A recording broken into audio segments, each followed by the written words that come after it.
Tá. Deu aqui que tá gravando.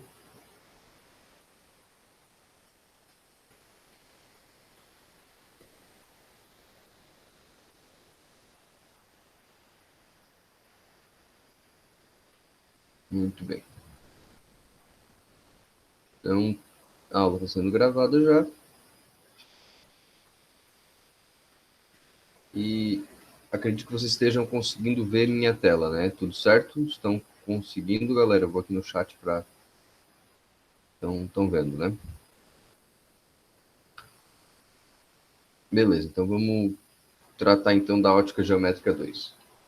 O primeiro momento, pessoal, então, lembrem que o fenômeno da reflexão ocorre quando a luz incide na superfície de separação entre dois meios e ela não atravessa para o outro meio, né? Ela bate e volta. A principal aplicação disso são os espelhos, né? Por exemplo, quando eu falo desses fenômenos ópticos de refração e reflexão, pessoal, isso se utiliza muito na química, na parte de identificação e quantificação de compostos, certo? Na química analítica. A análise instrumental basicamente é feita através de fenômenos ópticos da interação da matéria com a luz, por exemplo. Acredito que na engenharia civil, na engenharia elétrica, que a maioria dos alunos são dessas áreas aqui, né? A gente tem alguns da química, que é a minha área, então é aquela que eu posso falar com mais propriedade.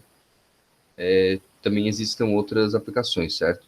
Mas, em geral, eu conheço menos. Talvez na engenharia civil, a parte de espelhos para dar aquela sensação de ampliar um ambiente e tal. Não sei se isso fica mais a cargo da arquitetura também. Porque existem aplicações dessas disciplinas nas áreas de vocês vão poder comprovar isso talvez nos semestres posteriores ou na prática profissional de vocês. Bom, agora na aula de hoje a gente vai falar da refração, e a refração ocorre quando a luz ela atravessa de um meio para o outro, certo? Essa superfície que separa dois meios nós chamamos de dióptro. Então essa primeira parte do nosso estudo é falar do dióptro plano. E, em geral, ocorre um fenômeno que eu vou demonstrar com vocês aqui, ó, através desse pequeno GIF. Ó. Esse feixe de luz, né, que está saindo do peixe, né, imagina que o peixe está sendo iluminado, e quando a gente enxerga um objeto, a gente está enxergando os raios de luz que saem desse objeto e vêm até a gente, certo? Por exemplo, quando eu olho aqui para o teclado do meu computador, é porque a luz sai da lâmpada, né, sai de uma fonte primária de luz, ela bate no teclado e reflete até o meu olho. Então, quando tu olhar para o peixe, por exemplo, são os raios do peixe que estão indo até teu olho. Todavia, quando eles passam aqui da água para o ar, eles sofrem aquele desvio referente à refração, certo? Aquela mudança na trajetória. O nosso olho não estudou física, então o nosso olho não sabe disso. Por esse motivo, ele forma uma imagem pessoal. E essa imagem é uma imagem virtual, certo? Basicamente, o peixe na realidade está aqui.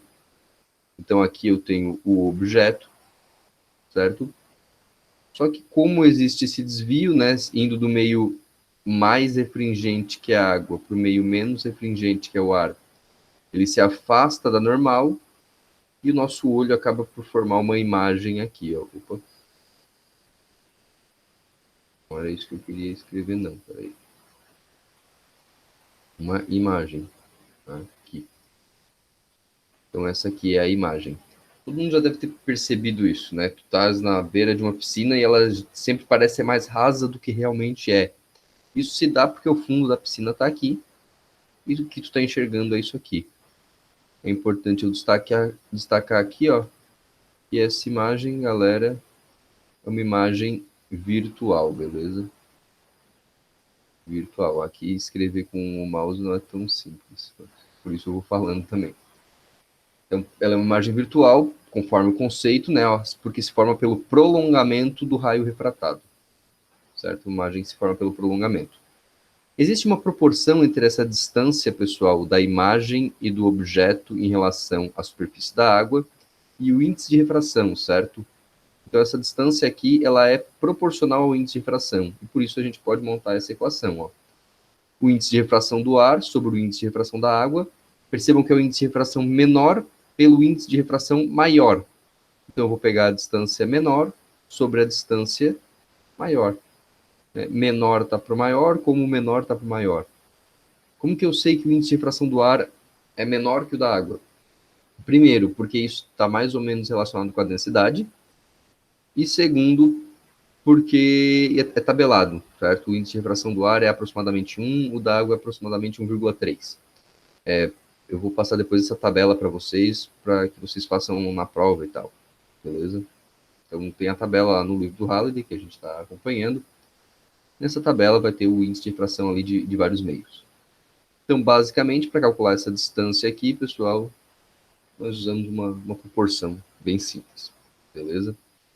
Lembrem-se que nesses casos, né, quando tu olha para um objeto dentro da água, por exemplo, ele sempre vai parecer estar mais próximo da superfície. Segundo fenômeno aqui da refração que a gente vai conversar hoje, então, é a dispersão luminosa.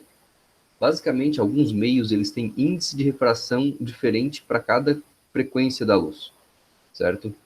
O que acaba acontecendo, então? Como o índice de refração é diferente para cada frequência, a luz se separa em seus diferentes espectros de frequência, né? Então, a luz branca, quando ela chega aqui, por exemplo, num prisma, né, pessoal? Isso aqui talvez lembre para vocês o The Dark Side of the Moon, do Pink Floyd, o prisma de Newton, certo? Foi o cara que estudou essa parte da ótica. Então, quando a luz chega aqui, ela se separa em suas várias frequências, né? Seus vários comprimentos de onda. Lembrando lá das cores, né? O VAA, VAAV, vermelho, laranja, amarelo, verde, azul, anil, violeta. A gente ainda tem a luz infravermelho, a luz ultravioleta, logicamente, né? As outras frequências do espectro. Mas aqui a gente está tratando só da luz visível. Então percebam que quando a luz incidiu aqui, ela se separou. Por quê? Porque o índice de refração para cada uma dessas frequências, para cada uma dessas cores, é diferente. Se vocês repararem, a luz que mais desviou foi a da cor violeta, e a que menos desviou foi a da cor vermelho. Basicamente, porque quando a frequência é maior, os meios costumam ter um índice de refração maior para aquela frequência, e por isso desvia mais. Então, o violeta é o que mais desvia, né? O vermelho, como tem a menor frequência, é o que menos desvia. Certo? Esse fenômeno é o fenômeno da dispersão, ele está, de fato, como vocês já podem imaginar, relacionado com o arco-íris, né? E é basicamente isso. As gotas de água funcionam como se fosse esse prisma aqui, ó, fazendo com que ocorra o fenômeno do arco-íris. Bom, agora a gente vai entrar na parte mais extensa, né? Tal qual na aula anterior, onde a gente falou de espelhos planos e o estudo era bastante rápido. Depois, a parte de espelhos esféricos, tinha uma série de coisas para estudar. Aqui é a mesma coisa, né? A parte do dióptro plano e da dispersão luminosa é bem de boa. Nas lentes esféricas, a gente tem bastante coisa para saber. A primeira coisa é a seguinte, pessoal. As lentes, elas podem ser construídas de duas formas. Elas podem ser construídas com as bordas finas ou com as bordas grossas. Eu não sei se vocês conseguem me ver aqui na web. Vou voltar aqui para a nossa chamada. Acredito que estejam conseguindo ver agora, pelo menos pela minha tela. Essa aqui é uma lente de esférica, certo? E ela é uma lente de bordas finas. Percebam que ela tem um meio mais espesso, né? E a borda mais fina. De fato, quando a gente fala que a borda é fina, é porque a borda é fina, certo? E quando a gente fala que a borda é grossa, é de fato porque é borda mais grossa que a parte central da lente. Vou voltar lá onde eu estava. Aqui. Então, as lentes podem ser de bordas finas ou de bordas grossas. E dependendo do meio onde elas estão inseridas, o comportamento óptico delas vai ser diferente. Quando o índice de refração da lente for maior que o índice de refração do meio, como é o caso dessa lente aqui, ó, ela é uma lente de vidro imersa no ar. O índice de refração do vidro é maior que o do ar. Ou o caso da lente do óculos, que também é uma lente de vidro no ar. Portanto, vou até fazer um destaque, né? Esse caso aqui, ele corresponde a 90% das vezes, certo? O índice de refração da lente é maior que o do meio. As lentes de bordas finas têm comportamento convergente e as de bordas grossas têm comportamento divergente. Então, as de bordas finas convergem os raios e as de bordas grossas, né, divergem os raios. Caso a lente esteja em um meio que tem índice de refração maior do que ela, seria um caso pouco usual. Seria, por exemplo, Quando tu coloca um óculos de mergulho, certo? E entra na água, fica ar entre o teu olho e o óculos de mergulho. Então tu tens uma lente de ar imersa na água, certo? Não é algo que seja tão usual. Ou quando pode ser mergulhar um óculos, sei lá, na glicerina, em alguns meios que tem índice de refração superior a ele. Aí o comportamento óptico, percebam que ele inverte, né? A de borda fina fica divergente e a de borda grossa convergente. Mas, em geral, nós vamos ter isso aqui. Lentes que têm construção de bordas finas são convergentes, de bordas grossas divergentes. Então, aqui os exemplos das lentes de bordas finas, ó, biconvexa, plano convexa, côncava convexa. Sempre que a lente tiver a borda fina, o nome dela é com final convexa. Certo? Reparem que essas lentes são todas de bordas finas e os nomes possuem final convexa. E nas lentes de bordas grossas, pessoal, então percebam que as extremidades são mais espessas que a parte central. Essas lentes ganham no nome o final côncava. Certo? Então, lentes de bordas finas são lentes com final convexa e lentes de bordas grossas são lentes com final côncavo. Quando eu falo, então, que é uma lente convergente, ó, que a de borda fina é convergente, é porque ela converge os raios que incidem nela. Quando eu digo que a lente de bordas grossas é divergente, é porque ela diverge os raios que incidem nela, né? Percebam que os raios estão refratando, né? Eles estão atravessando de um lado para o outro da lente. Bom, a respeito dos elementos das lentes, a gente tem aqui uma animação que mostra por que essas lentes são chamadas de lentes esféricas, certo? Elas se dão, de fato, através de esferas. Percebam que, como elas vão ser construídas a partir de duas esferas, elas vão ter dois centros de curvatura, os quais a gente chama de pontos antiprincipais aqui no estudo das lentes, e também dois focos, né? A gente vai ter dois focos, ou foco 1 e foco 2, F e F', ou foco objeto e foco imagem, certo? Então aqui teriam duas distâncias focais também. O centro óptico, aqui o centro da lente, o eixo principal. Então percebam que é muito semelhante ao estudo dos espelhos, né? E o raio de curvatura, né? Então essa é a lente convergente ou a lente de bordas finas. Ó. Na lente divergente, o mesmo esquema, a forma de construção de uma lente divergente parte de duas esferas, porque aqui ela tem as bordas espessas, né? Então aqui uma lente de bordas grossas, o centro óptico. Aqui a gente vai ter os focos, né? Foco 1 e foco 2. E aqui o raio de curvatura. Os raios notáveis. Então, assim como nos espelhos, nós temos que conhecer a trajetória dos raios para construir as imagens. Então, primeiro, esses raios notáveis para a lente convergente, né? Então, percebam que todos os raios que incidem na lente paralelos ao eixo principal, eles convergem para um ponto. O ponto onde esses raios se encontram é o que a gente chama de foco. O foco, pessoal, percebam que ele se forma pelos próprios raios. Isso quer dizer que esse foco ele é um ponto real, certo? Esse foco, na verdade, percebam que ele se forma pelos raios que já passaram pela lente e é real. A gente chama esse foco de foco-imagem real, certo? Porque imagem, porque ele se forma através dos raios que já atravessaram a lente e como são os próprios raios e não prolongamentos, é um foco-imagem real. Certo? Então, na lente convergente, nós temos um foco real.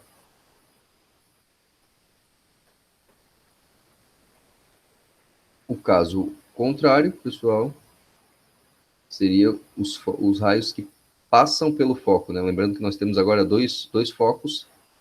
Então, são os raios que saem do foco. Eles incidem na lente e saem paralelos. Né? O caso contrário. Então, novamente, percebam que são os próprios raios e não prolongamentos.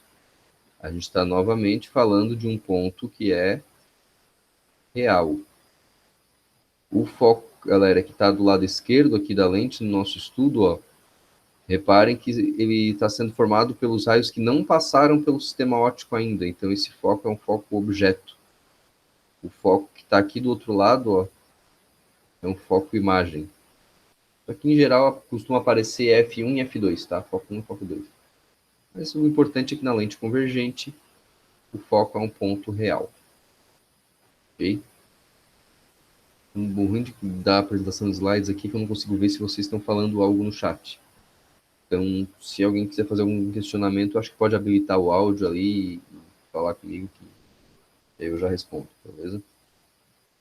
Então, na lente convergente, o raio paralelo vai para o foco e o raio que sai do foco sai paralelo ao eixo principal, né? Refrata paralelo ao eixo principal. No centro óptico, pessoal, seria o vértice lá do espelho, né? Onde a lente toca o eixo principal. O raio ele não sofre nenhum tipo de desvio, certo? Então, o raio, esse raio que incidiu aqui, né? Ó, passou reto, também passou reto e foi embora. Para as lentes divergentes agora, certo? Eu estou elencando aqui somente 3 raios notáveis. Com eles a gente já consegue construir as imagens.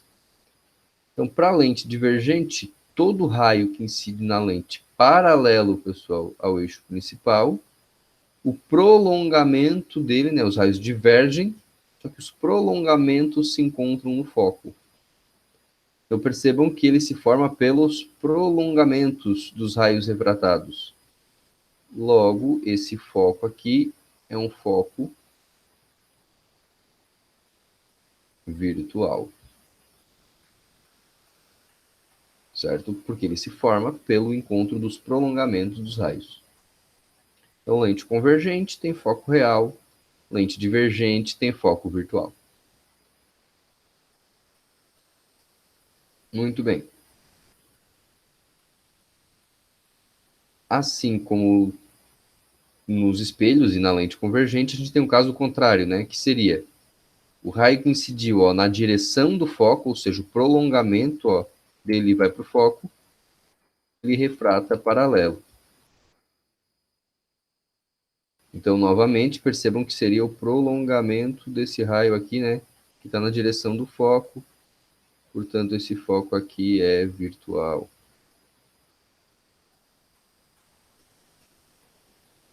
Então, enquanto a lente convergente tem 2 focos reais, a lente divergente tem 2 focos virtuais.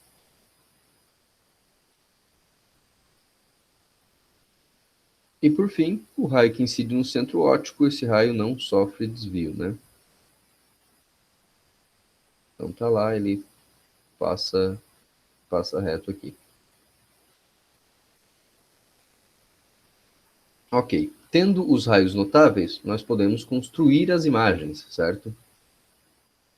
E, assim como nos espelhos, as imagens da lente convergente, elas apresentam várias possibilidades, né?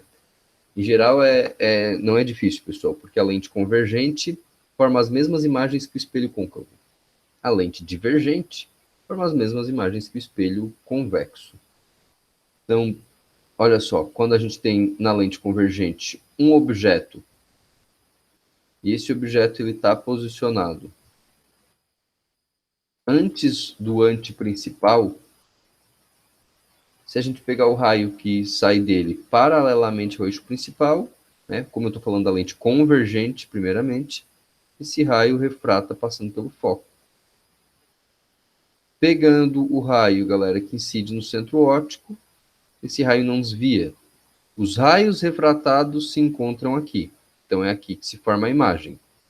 Como ela se formou pelos próprios raios refratados e não pelos prolongamentos, ela é uma imagem real, né? Um ponto real.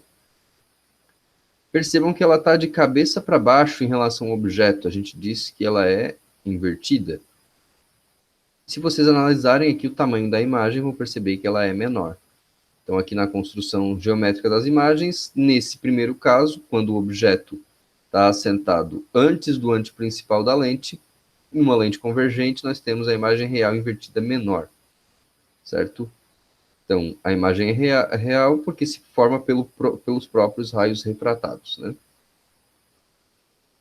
Então, se vocês acompanharem lá na aula anterior, vão ver que é a mesma imagem do espelho côncavo. O primeiro caso do espelho côncavo. Então, aqui eu coloco alguns exemplos. que são a máquina fotográfica, né? A gente tem uma lente ali, galera, e a imagem se forma no filme. Nossa, eu sou velho, hein? Se forma no filme de cabeça para baixo, certo? Real invertida menor. Assim, mesmo nas câmeras mais modernas também é dessa forma, né? O software da câmera que trata de desinverter. E a mesma coisa no nosso olho, né? A imagem ela se forma na retina, ela se forma real invertida menor, e é o nosso cérebro que trata de fazer essa correção para que as coisas fiquem de cabeça para cima. No segundo caso, nós vamos ter então o objeto assentado, botei animação demais nisso aqui. O objeto assentado, galera, sobre o anteprincipal. Novamente, o raio paralelo ele desvia, né, ele refrata passando pelo foco, e o raio que passa pelo centro óptico não sofre desvio. Olhem que beleza onde esses raios se encontram. Ó. Exatamente em cima do outro anteprincipal. Então, os próprios raios se encontram, a imagem é real, ela está de cabeça para baixo, portanto ela é invertida, só que ela tem o mesmo tamanho que o objeto. Certo? Se vocês fizerem isso aqui bonitinho com um régua e tal, vocês vão perceber que o tamanho é igual. Então aqui o exemplo que eu coloco é o exemplo do Xerox, né, galera? Tá na faculdade aí, vocês entendem muito bem disso, é Xerox, pá. Nossa, Xerox para todo lado. Então, quando tu coloca lá na copiadora, na maquinazinha do Xerox, né, tu vai tirar uma foto exatamente igual, né, um Xerox vai ficar exatamente do mesmo tamanho, justamente porque a lente lá da máquina ela vai ser ajustada para ficar sobre o anteprincipal. Agora, quando eu tiver um objeto assentado entre o anteprincipal e o foco, o raio paralelo vai para o foco, no centro óptico não desvia, eles se encontram aqui, ó. Então, novamente, eu tenho um ponto real, né? Os próprios raios se encontram, invertida, né? A imagem está de cabeça para baixo, certo? Reparem que toda real é invertida, toda virtual é direita, tal qual nos espelhos, só que agora ela fica maior, né? Uma imagem maior. Então, um grande exemplo disso aqui é o cinema, o projetor de slides, que a lógica é a mesma, né? Então, se coloca o filme lá no cinema de cabeça para baixo, né? Ele sai na tela bem grandão, mas basicamente o que tu estás fazendo é colocar o objeto ali entre o foco e o anteprincipal daquela lente. Daí tu coloca ele de cabeça para baixo para que saia lá de cabeça para cima e bem grandão lá na tela do cinema ou do projetor de slides, né? Quem é mais antigo que conhece aqueles retroprojetores, né? Aqueles equipamentos, tu tinha que botar a lâmina de cabeça para baixo para ela sair no quadro de cabeça para cima e grandona. É essa a lógica também, né? Ainda nas lentes convergentes, colocando agora o objeto sobre o foco, o raio paralelo vai para o foco, o centro óptico não sofre desvio, os raios saem paralelos. Percebam que a gente dá um nome para isso aqui, né? Um ponto imagem impróprio. Então a imagem é imprópria, ela se forma no infinito, né? Quando os raios saem paralelos é porque eles se encontram no infinito.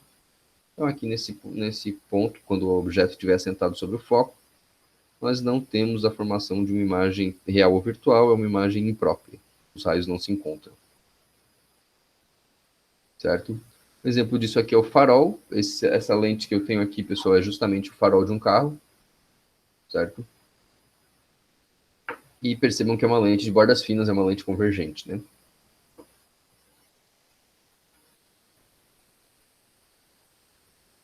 E o quinto e último caso, né, antes do anteprincipal, sobre o anteprincipal, entre o anteprincipal e o foco, sobre o foco, agora entre o foco e a lente, entre o foco e o centro óptico. Está aqui assentado o objeto, raio paralelo vai para o foco, percebam que já apareceu o prolongamento aqui, ó, porque esses raios refratados divergem, galera. Só que os prolongamentos deles se encontram. Então eu tenho uma imagem que se forma através dos prolongamentos.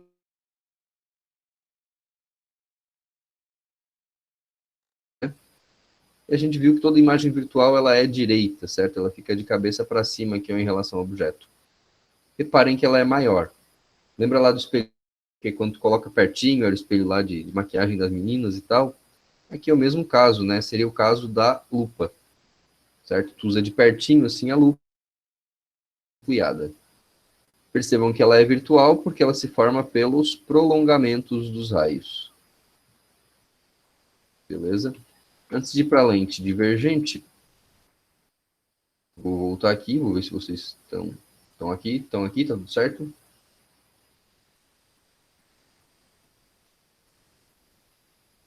Tá ok, galera? Estão escutando, estão me vendo? Beleza? Vamos fazer aqui até um teste, ó. Vocês conseguem ver, basicamente essa lente aqui, ela é convergente.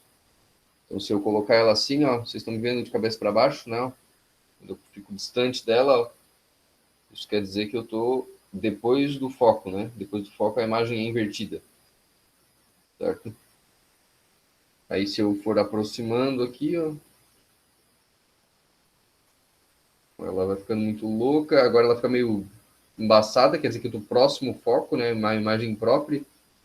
E aí aqui, ó, fica maior, não fica?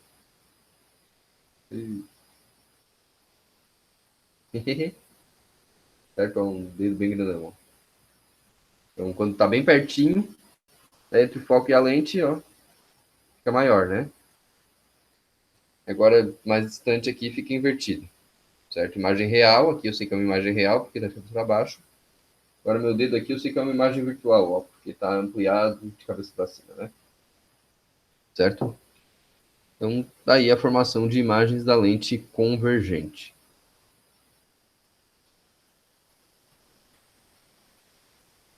Isso aí. Ok.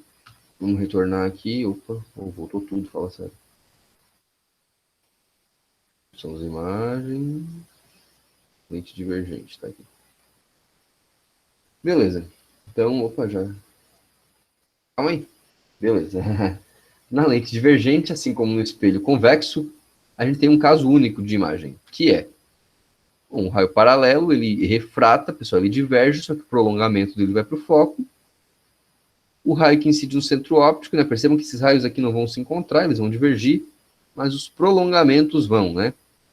Então tá aqui a imagem formada, e reparem que ela se forma pelo prolongamento dos raios refratados. Então é um ponto imagem virtual, toda imagem virtual é direita, e notem que ela é menor, certo? Então virtual se forma pelos prolongamentos dos raios refratados. Qual é o exemplo disso aqui? Eu coloquei aqui o olho mágico, né? Que é aquele negócio que tu tem na porta do prédio, assim, tu bota o olho, aí amplia o campo visual. Porque, de fato, a lente divergente, ela tem como característica, ó, vou botar assim, ó, mais campo visual. Mais campo visual, né? Amplia o campo visual, assim como no espelho convexo, certo? Isso aqui é uma lente. Tem aquele negócio que o pessoal usava no negócio do celular aqui, ó, que era o fisheye, né, para ampliar o campo visual, para bater foto também, certo? O olho de peixe. Aquilo lá também é uma lente divergente, porque amplia o campo visual. Beleza. Em termos de tempo, meia hora de aula. Até foi mais rápido, acho que foi mais ou menos isso que foi a aula de semana passada também, né? Sem a interatividade, a aula fica muito rápida, é muito estranho. A gente fica 5 horas gravando a aula e no final ela durou 30 minutos. Bom, em respeito ao estudo analítico agora, pessoal, ele é muito parecido com os espelhos, né? Basicamente, nós temos uma convenção de sinal, certo? Para o I, para o O, para o P e para o P', que é a mesma, né? O P' positivo, imagem real, o P' negativo, imagem virtual. A questão do aumento é a mesma. Aqui eu acabei não colocando o foco, mas também é o mesmo, né? Coloquei em lugar nenhum. Bom, vou até completar aqui então, né? O foco positivo quer dizer que ele é real. Real, nossa, como é difícil digitar isso, escrever isso. O foco negativo quer dizer que ele é virtual. Certo? Percebam então que o foco positivo, eu estou falando da lente convergente, né? O foco negativo, lente divergente. Então, se tu tiver lá uma questão que diga uma lente divergente tem foco 20 centímetros. Bom, se a lente é divergente, esse foco tem que ser menos 20, né? Reparem, pessoal, vou até sair aqui, ó, que quando a gente usa óculos, a gente justamente está usando essas lentes, né? Convergente e divergente. E por isso que tem grau negativo e grau positivo, né? Como eu tenho miopia num olho e hipermetropia no outro, ó, percebam que um olho, a imagem que fica formada é menor, né? Então todo mundo deve saber que essa lente aqui é uma lente divergente. Ela está formando uma imagem menor. Essa aqui é uma convergente, ó. Ela forma uma imagem maior. Certo? Virtual menor, virtual maior.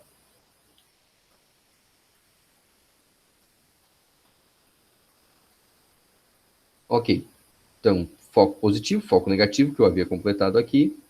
A equação, pessoal, a gente deduziu essa equação na última aula com os espelhos, né? É a mesma equação. Equação de Gauss. 1 sobre F é 1 sobre P mais 1 sobre P'. Certo? Não tem segredo. Foco, P, distância do objeto, né? Não está aqui. P', distância da imagem. Agora nós temos um conceito novo que não se estuda nos espelhos, que é o conceito de vergência ou convergência. A vergência ou convergência de uma lente é o inverso da distância focal. Obrigatoriamente, a distância focal tem que estar em metros, tá? Isso aqui, ó, é dado em dioptrias, 1 sobre metro. Caramba, tô atrapalhado aqui. Isso aqui é dado em dioptrias. Caneta aqui. Então, o foco tem que estar em metros para que isso aqui seja dado em dioptria. Essa dioptria, pessoal, popularmente a gente chama de grau. Então, quando eu falo que eu tenho 2 graus, é porque eu uso uma lente que o foco é 0,5, porque 1 sobre meio metro, né, 1 sobre 0,5, vai dar 2. Então, isso é os 2 graus lá. Certo? Então, a convergência da lente é o grau da lente, a mesma coisa que o grau da lente. Então, ela está relacionada com isso aqui, né, com o foco. 1 sobre F. E o aumento linear transversal, novamente, né, quantas vezes a imagem é maior ou menor que o objeto. Então, o aumento é 2, a imagem é 2 vezes maior. Se ele é 1 sobre 2, ou 0,5, é porque é 2 vezes menor. Então, o aumento é I sobre O, ou menos P' sobre P. Reparem que são as mesmas equações que os espelhos, assim como são as mesmas convenções de sinais, certo? Se calcular um espelho e calcular a lente é a mesma coisa. Se a questão fala lá do espelho côncavo, ou fala da lente convergente, que eles ambos têm foco real, vai ser exatamente o mesmo cálculo, a mesma coisa para se fazer, certo? Agora, por fim, a última parte que nós temos aqui do nosso conteúdo, certo? Que esse conteúdo ele acaba agora, então encerra a ótica geométrica, primeira metade aí da nossa disciplina, justamente falando dos instrumentos ópticos, né? O primeiro instrumento óptico, a lupa. O que é a lupa? A lupa, basta, galera, é uma lente convergente onde o objeto é colocado entre o foco e o centro óptico, né? Então tá aqui, ó, ela forma essa imagem virtual maior direita. Então por isso que a lupa, tu chega lá pertinho do objeto e forma aquela imagem, né? Isso aqui pode ser uma lupa quando tu coloca aqui bem pertinho. Então uma lupa é só uma lente convergente. Bem simples. Agora, um microscópio composto, pessoal, basicamente ele é composto de 2 lentes. Sempre que a gente tem uma lente voltada para o objeto, nós chamamos essa lente de objetiva. Ela está voltada para o objeto. E quando a gente tem uma outra lente que é voltada para os nossos olhos, né, ela é chamada de ocular. Então, basicamente, o microscópio composto, ele é composto por 2 lentes convergentes, uma voltada para o objeto, outra voltada para os nossos olhos, lente objetiva e lente ocular. Percebam que o objeto, se é um microscópio, ele é muito pequeno, e o objetivo o objetivo de qualquer instrumento óptico é aumentar a capacidade da nossa visão, ou seja, enxergar objetos que são muito pequenos, certo? Sei lá, uma célula, ou que estão muito distantes, tipo um planeta, certo? Então, o microscópio composto vai ser utilizado para enxergar um objeto muito pequeno. Percebam que esse objeto ele é colocado depois do foco, ele forma esta imagem. Então, essa imagem, imagem 1, é da lente 1, da lente objetiva. Ó. Vai o paralelo, vai para o foco, centro óptico não desvia, aqui se forma a primeira imagem. Essa imagem vai servir de objeto para outra lente, para a lente ocular. E ela vai se formar, as lentes elas devem estar posicionadas de forma que ela se forme, pessoal, entre o foco e o centro óptico da lente ocular. Então, recapitulando, tu tens o objeto da lente objetiva, esse objeto é colocado depois do foco e forma essa imagem aqui, real invertida maior, certo? Essa imagem vai ser objeto para a lente ocular. E ela vai estar entre o foco e o centro óptico da lente ocular. E aí, se tu pegar os raios, né, assim como a gente já fez outras vezes, vai se formar uma imagem virtual aqui, né, virtual em relação a essa imagem. Então, a imagem da lente objetiva é objeto para a lente ocular, certo? E aí amplia, né? Basicamente, percebam que tu tens uma ampliação da lente objetiva e outra ampliação da lente ocular. A ampliação total, o aumento total, galera, é justamente a multiplicação dos dois, ó. Se a lente objetiva aumentou o objeto 2 vezes e a ocular 3 vezes, 2 vezes 3, quer dizer que o total de aumento foi 6. O que para um microscópio isso é pouco, né? Se vocês já foram utilizar o microscópio alguma vez ali na Unisul, vocês vão ver que tu regula as lentes ali para aumentar até 1000 vezes, se não me engano. Então, geralmente quando a gente fala do microscópio, ele vai aumentar 25, 1000, 500, ali esse é o espectro, acho que é 25, 50, 100, 500 e 1000, né? É um negocinho que tu gira e vai trocando a lente para ter o aumento desejado. Beleza, então tá aqui, né? A imagem da lente objetiva é objeto para a lente ocular. Então, o microscópio é utilizado para enxergar objetos muito pequenos. A luneta a gente vai utilizar para enxergar objetos que estão muito distantes. Então, tens aqui um objeto no infinito. Certo? Tu quer enxergar lá um planeta, uma estrela, e ele está muito distante. Então, novamente, nós temos duas lentes convergentes. A que está voltada para o objeto é a objetiva. A que está voltada para os nossos olhos, né, é a lente ocular.